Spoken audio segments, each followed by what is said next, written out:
The first time I walked into Urban Writers, I was nervous. It looked nothing like my grade school. Kids were shouting in the classroom and standing up while the teacher was trying to teach. Kids were talking back to the teacher. I thought to myself, these kids could eat me alive. Then their teacher started talking about an essay he was assigning to them. The students could choose from any number of topics. He began reading the topics out loud, and I thought I had misheard one of them. Topic Essay 3, Getting Jumped or Avoiding Getting Jumped.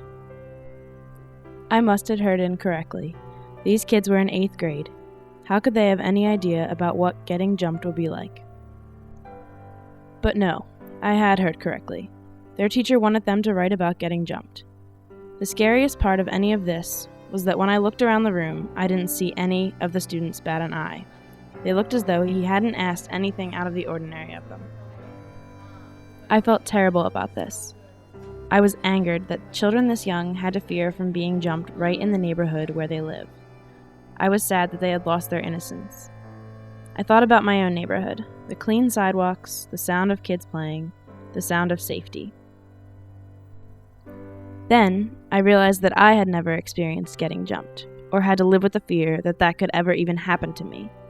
How was I supposed to be a mentor to these kids when I didn't even understand what they were going through? I realized that they were so much stronger than me, and so much more aware. I realized that these kids would be crucial in helping me become less ignorant. Through their stories, I learned so much more than I ever thought I would. One girl I was working with began writing about her brother and how he had been jumped. She said she came home from school one day and he had had a bloody nose. All he had been doing was walking home from school. Just another typical day in North Philadelphia. And that's just one story. One story out of thousands, I'm sure. Although my initial reaction was fear, I learned a lot from that fear. I learned that sometimes you don't do what you expected to do when you perform a service project. I expected to enter this grade school and help kids improve their writing. Easy. I was thinking I would teach them, but instead they taught me. They taught me to get my head out of the clouds and realize that I have so much more to learn.